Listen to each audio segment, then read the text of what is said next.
People think they know how medieval weapons worked because they've seen knights swinging swords like they're in an action movie. But real English warfare looked nothing like that. The weapons were deadlier, the techniques were smarter, and the fights were far more controlled than Hollywood ever shows. Every blade, every bow, every piece of armor had a purpose, and soldiers trained their entire lives to use them with precision, not flashy moves.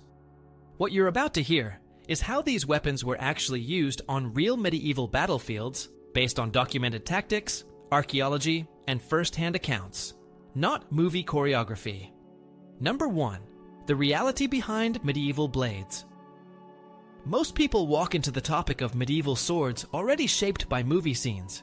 Huge, weighty blades being swung in dramatic, slow-motion arcs, sparks flying with every hit, enemies collapsing the moment steel touches them. But real English warriors never treated their weapons like oversized props. A medieval sword wasn't designed to be a heavy club. It was a balanced piece of engineering meant for quick, precise, controlled movements. The idea that these weapons weighed 15 or 20 pounds is a modern myth. Most English arming swords weighed roughly the same as a modern laptop, allowing knights to accelerate them rapidly and change direction mid-swing. That's what real fighting demanded, especially on the cramped, muddy battlefields of England and northern France, where footing was unreliable and every step mattered. English swords weren't supposed to slice through armor, because even the sharpest blade couldn't simply cut solid steel. Instead, English knights relied on technique. The edges were useful for quick cuts at exposed areas' arms, the sides of the legs, the face when visors were up. These strikes weren't the dramatic killing blows filmmakers love. They were meant to distract, destabilize, or create tiny openings. The real finishing power came from the tip. Thrusting into armor gaps under the arms when someone raised their weapon, through the visor slits when an opponent leaned forward, or in the thinner joint areas at the elbows and groin was far more effective and required skills built through years of training. English knights didn't just swing endlessly, they mixed footwork, timing, and positioning. They stepped off the line to avoid an opponent's power, then slipped the blade into whatever gap briefly appeared. It wasn't about strength, it was about knowing exactly where armor was weakest. Even the grip changed constantly. Fighters often choked up on the blade for half-swording, turning the weapon into something closer to a short spear. Movies rarely show this because it doesn't look flashy, but real medieval combat rewarded accuracy over spectacle. Every move was calculated to conserve energy, especially during long engagements where exhaustion was often a bigger threat than the enemy's blade. A sword was one tool among many. Never the unstoppable hero weapon films portray, but an adaptable, fast instrument that demanded skill rather than brute force. Number 2. How maces actually crushed armor. If swords were tools of precision, maces were tools of physics, but not in the cartoonish way modern entertainment imagines. You often see maces exploding helmets like glass, or turning breastplates into crumpled tin. But real armor wasn't that fragile. What English soldiers actually relied on was something much more realistic, and in some ways more frightening: transfer of force. Steel plate could block cuts and even deflect well-aimed arrows, but it couldn't magically cancel the momentum behind a solid strike. So when a knight or foot soldier took a full mace blow to the chest, the metal might not break, but the ribs underneath could. Shoulders could pop out of alignment, forearms could go numb, and legs could buckle. The armor outwardly looked intact, but the soldier wearing it suddenly had real problems. English men-at-arms liked the mace because it was compact and perfect for fighting in tight formations. You didn't need space for a dramatic overhead swing. A quick, sharp blow delivered from close range could stagger an opponent and make them lose balance, opening them up for a follow-up strike, a thrust, or even a grapple. Think of it as a shock tool.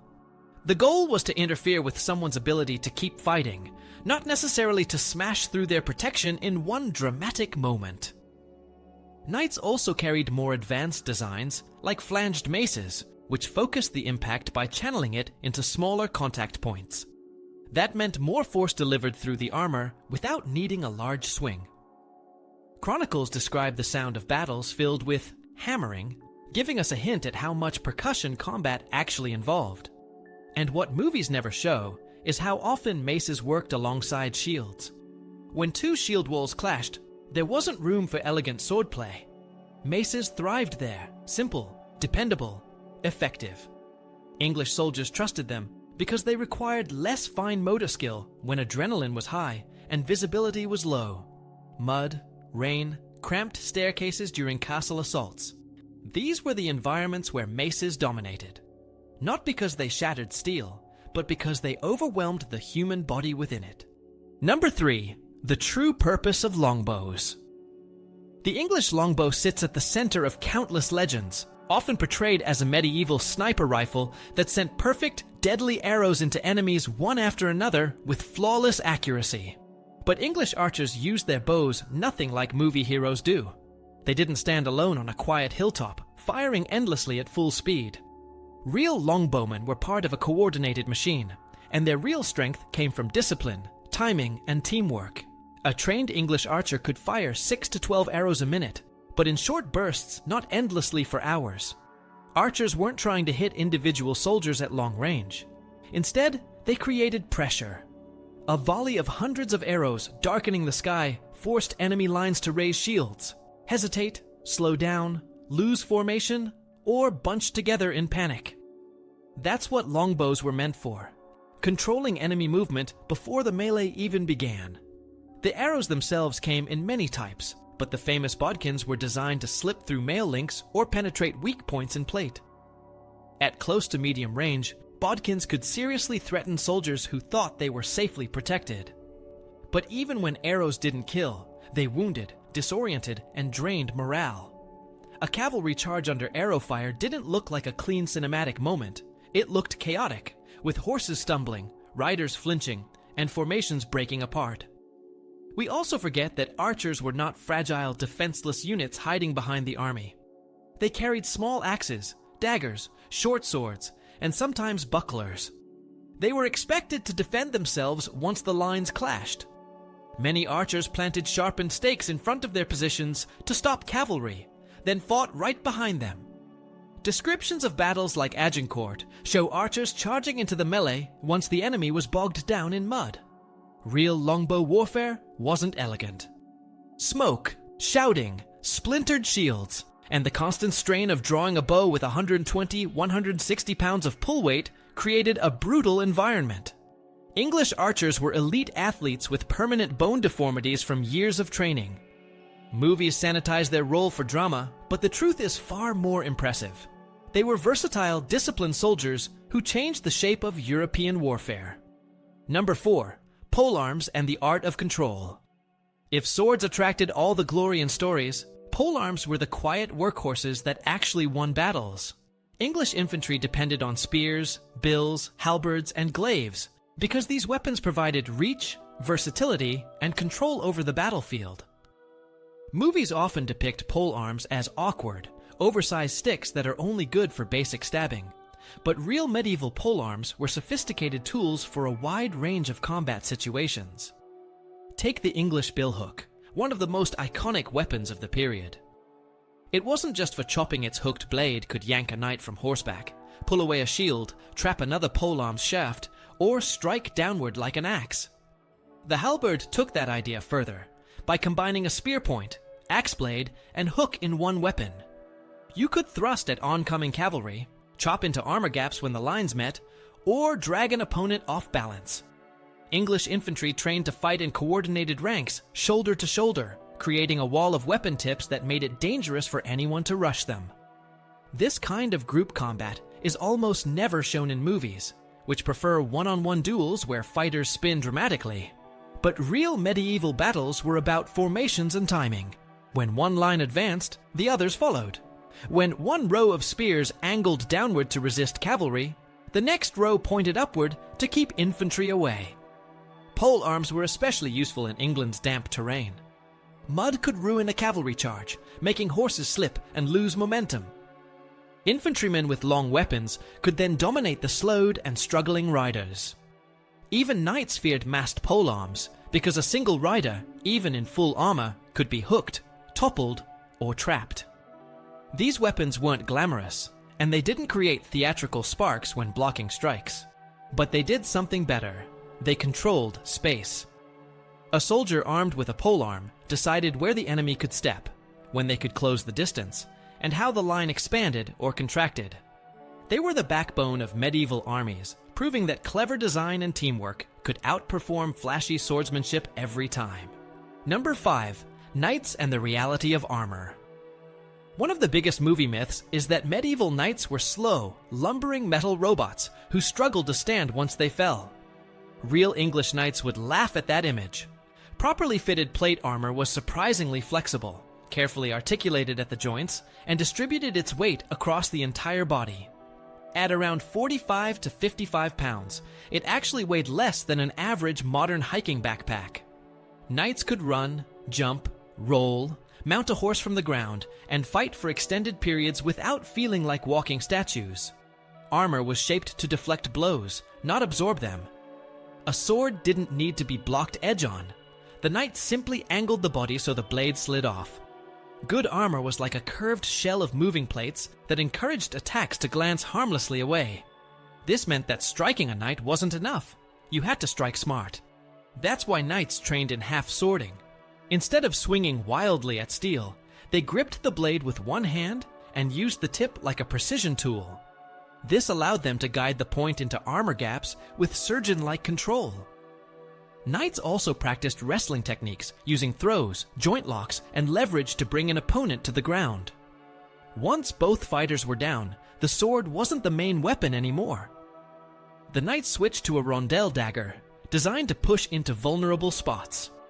Movies skip this because it doesn't look spectacular, but real armored combat was closer to a mix of weapon use and close quarters grappling. English knights were athletes trained for years, not actors performing exaggerated movements. Their armor didn't slow them down. It enabled them to fight aggressively while staying protected. Understanding this reality makes medieval warfare feel much more human and far more tactical than the simplified fantasy versions most people are familiar with. Number 6. Crossbows and their real power. Crossbows in movies tend to swing between being absurdly slow or impossibly strong, but the real English crossbow sat right in the middle, steady, methodical, and brutally dependable. English soldiers valued crossbows because they didn't require the lifelong training that longbowmen went through. A crossbow turned any disciplined recruit into a soldier who could deliver a consistent armor-punching shot. The bolts were short, thick, and heavy, made to transfer force rather than rely on cutting edges. At close and medium range, that force was enough to push into mail links and even crack or deform thinner parts of plate armor. You didn't need to pierce clean through. Even a deep dent could break bone or force an opponent to stagger back, making them vulnerable to follow-up attacks. The English rarely used crossbows as lone wolf sniper tools. They were part of controlled battlefield setups. Pavis's large shields planted into the ground allowed crossbowmen to reload safely. Behind those shields, a team worked like a small machine. One man holding the pavis, one reloading, one firing. Movies skip that teamwork because it looks less heroic, but that system kept a reliable tempo. A trained English crossbowman using a goat's foot lever could reload in under half a minute. Using a windlass took longer, but the resulting shot had enormous tension behind it. The rhythm wasn't fast, yet on the defensive, speed wasn't everything. What mattered was steady pressure. Bolts whistling across open ground at regular intervals made enemies hesitant to advance. A single hit could knock a knight off balance or puncture a vulnerable joint. Crossbows also played a massive role in siege warfare, one of the most common forms of medieval conflict, even though movies prefer open field charges. On castle walls, crossbows worked perfectly. Soldiers could remain protected behind battlements and shoot from angled slots, minimizing their exposure. English defenders used crossbows to target sappers approaching the walls, engineers operating siege towers, and officers directing assaults. The accuracy came not from a sight or scope, but from the stability of the shooting platform. Firing downward, under cover, gave defenders a huge advantage. Psychology mattered too. The solid thump of a bolt hitting a shield or breastplate carried a threatening weight. Arrows rattled, but bolts slammed. Chronicles describe attackers pausing the moment they heard that distinctive impact. Even if the armor held, the person inside felt the force. Crossbows were never glamorous weapons, but they shaped countless English battles by delivering consistency in a chaotic environment. They weren't about flashy moments. They were about control, discipline, and slow, grinding pressure that wore down enemy morale long before weapons clashed in the melee. Crossbows also blurred the line between infantry roles. Longbowmen were elite. Their training started in childhood, and England built entire laws around maintaining archery skills. Crossbowmen, however, came from a broader pool. Mercenaries, specialized units, and city militias all used crossbows. That gave English commanders more flexibility. On campaign, especially during sieges in France, crossbowmen filled the gaps when longbowmen were unavailable or needed rest. They held walls, guarded supply lines, and operated in tight areas where longbows were awkward. They may not have fired as rapidly, but every shot counted, and every bolt that hit a shield reminded attackers that someone on the other side had time, cover, and patience.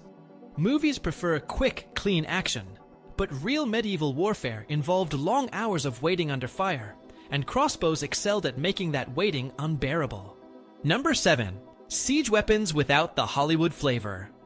Siege warfare on screen looks like a series of explosions and collapsing walls, but English medieval sieges were slow, strategic, and mentally exhausting. A trebuchet wasn't a rapid-fire machine. It was a carefully balanced engine that could take dozens of people to load, adjust, and release. Each stone thrown was planned. Commanders decided which section of the wall to target, how weight should shift in the counterweight, and how the sling should be adjusted for angle. When that massive arm released, the entire camp felt it. Trebuchets were frightening, but not because they flattened walls instantly. They terrified defenders because they announced, with every shot, that the attackers weren't going anywhere. English armies combined these heavy machines with smaller, more flexible engines like mangonels and springolds. These didn't launch giant boulders. They hurled smaller stones, lead balls, or even sharp wooden bolts meant to disrupt defenders standing on the battlements. Their purpose wasn't destruction, it was harassment. If you were a defender trying to repair a damaged section of the wall or move supplies across the courtyard, a sudden mangonel shot could break ranks or injure workers. English commanders understood this psychological layer. A siege wasn't only about breaking walls, it was about wearing down the people behind them. Battering rams in movies swing freely toward wooden gates, but in reality they needed protection. English armies often built ram shelters, wooden frames covered in hides soaked in water to resist fire.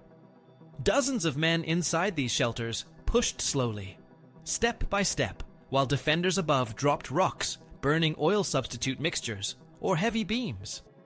Even after reaching the gate, the ram didn't break it in one dramatic blow. It took repeated impacts, often over hours, while defenders tried to brace the gate from behind. Siege towers were equally complex. Movies show them rolling smoothly across fields, but English siege towers were heavy, creaking structures pushed by teams of soldiers who prayed the wheels wouldn't sink into the mud. These towers allowed infantry to reach the height of the battlements, bridging the walls with removable gangways. The goal wasn't to send a single hero through the top, it was to flood defenders with infantry before they could reorganize. But siege towers only worked in the right conditions. Uneven ground, moats, or heavy rain could halt them completely, which is why English commanders often preferred sapping, digging tunnels beneath walls to destabilize the structure. Sappers supported ceilings with wooden beams, then burned them, collapsing the earth and bringing down entire portions of the wall.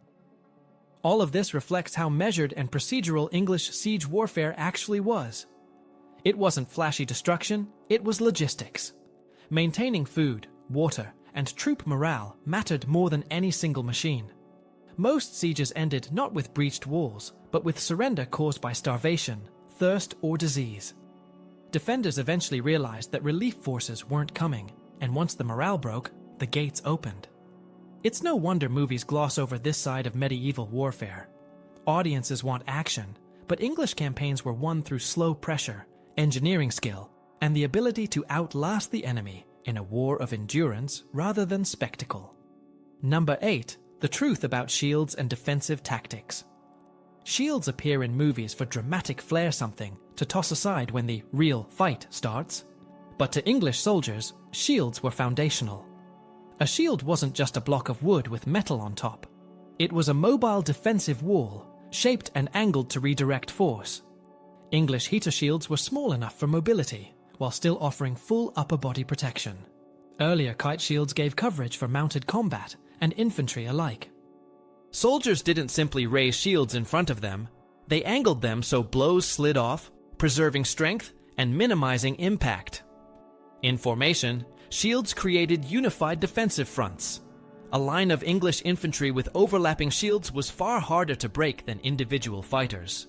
Shields absorbed arrows, deflected spears, and allowed soldiers to push into enemy spaces. That push mattered. Formations weren't static walls, they were pressure systems. English troops advanced behind shields, stepping rhythmically and keeping the line tight so gaps didn't open. Movies never show how deliberate this movement had to be. If one man broke rank, the entire formation weakened. Shields also worked offensively. English chronicles mention shield rimming, the act of striking an opponent with the reinforced rim of the shield to stun or off-balance them. That brief disruption created openings for sword thrusts or dagger strikes. Soldiers used shields to bind enemy weapons, pin them momentarily, and redirect attacks. This made shields essential in close combat, not just the first few seconds of a fight. Another overlooked aspect is communication. In the noise of a medieval battle steel hitting steel, shouting, the drumming of hooves' verbal commands didn't always carry. Soldiers used shield tapping or banging to signal movement, a sudden push forward, a defensive brace, or a shift in direction. Shields were communication devices as much as protection tools. Shields evolved alongside armor. As English plate armor improved and offered better body protection, shields became smaller or disappeared for some knights, but infantry continued to rely on them heavily. They offered stability in muddy terrain, kept polearm ranks steady, and absorbed shock from cavalry passes. Losing a shield wasn't a stylistic choice. It was a near-certain drop in survival odds. Hollywood loves scenes where a hero casts aside a shield to fight freely, but no experienced English soldier would do that unless the shield was broken beyond use. In real combat, a shield was the difference between standing your ground and being overwhelmed in the first chaotic moments of melee. Number 9. Daggers and the final moments of combat. Daggers in medieval movies exist mostly for dramatic stabbings or silent assassinations, but English rondel daggers had a far more practical and far grimmer role. Their slim, triangular blades weren't meant for broad slashes. They were built for precision under pressure. Once two fighters closed the distance, swords and polearms became unwieldy. The battlefield turned into a cramped crush of bodies, armor, and mud. In those moments, when vision blurred and fighters wrestled chest to chest, the rondel dagger became the primary tool for survival. English knights wore their daggers on the dominant side for immediate access, often reaching for them while holding an opponent in a grapple. Half-swording techniques and wrestling moves frequently transitioned directly into dagger work. The goal wasn't cinematic slashing, it was to target armor openings. Underarm gaps, elbow joints, visor slits, necklines, and the small gap where the breastplate met the fold were all exposed when a fighter moved a certain way. The dagger was simply the best tool to exploit those moments. Archaeological finds from English battlefields reveal just how common these close-quarters engagements were. Dozens of daggers show signs of heavy use, and many skeletons exhibit punctures consistent with dagger thrusts into weak armor spots. Movies rarely acknowledge this reality because it strips away the romantic idea of chivalry. Real combat at that range was frantic and exhausting. Fighters grabbed each other by helmets, hooked elbows around necks, pushed with shoulders, and stumbled through mud while trying to control the other person's weapon arm. Amid that struggle, the dagger strike was often the final, decisive action. Daggers also had utility roles. English soldiers used them to cut straps, finish wounded animals, pry open armor pieces, or break through bindings. But on the battlefield, the rondel's purpose was brutally simple. It ended fights that armor prolonged. Because English armor was so good at stopping cuts and glancing blows, battles often escalated into grappling quicker than Hollywood suggests. Knights trained in wrestling precisely because they expected these situations. The dagger wasn't a backup weapon, it was a core part of the fighting system. The movies often glorify long, elegant duels. Real English melee devolved rapidly into chaotic scrambles where strength, leverage, and intimate knowledge of armor gaps mattered more than any fancy sword move.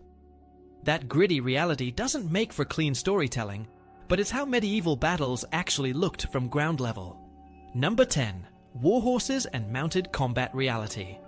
Mounted combat on screen is almost always shown as high-speed collisions, knights charging at full gallop straight into infantry like living missiles. Real English cavalry tactics were much more strategic. Warhorses, or destriers, were powerful animals, but not sprinters meant for reckless charges. They were trained for discipline, to push forward under pressure, to stay calm amidst noise, and to respond to subtle commands from the rider. English knights didn't aim to smash through formations. They aimed to break their confidence. Most mounted engagements began at controlled speeds.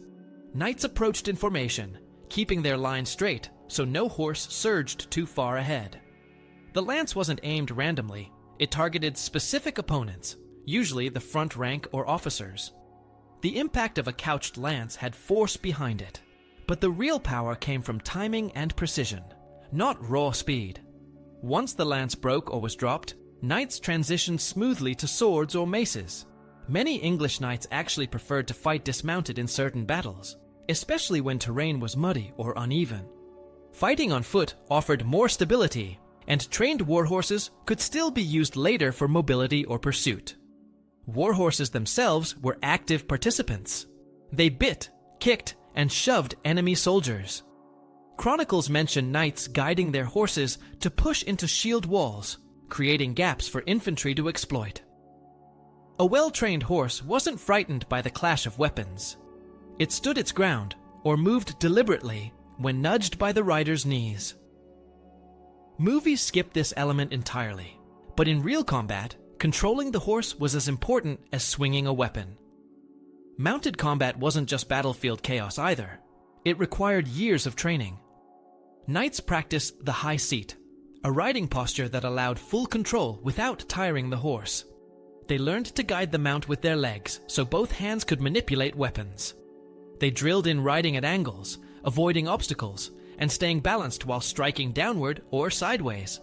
A horse stumbling in mud could cost a knight everything, so understanding terrain mattered deeply. English knights also adapted their tactics depending on the enemy. Against French heavy cavalry, they sometimes fought dismounted to anchor positions more firmly.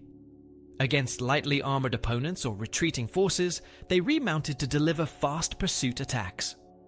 The flexibility of mounted combat was a key part of English strategy.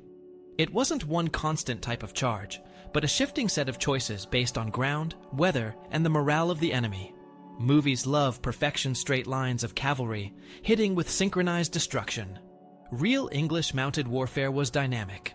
Horses slowed down before impact to maintain formation. Riders angled their bodies to deflect blows, and engagements dissolved into messy clusters of fighters where mobility, not sheer speed, decided outcomes. The danger, the coordination, and the mental focus required were far greater than Hollywood ever shows.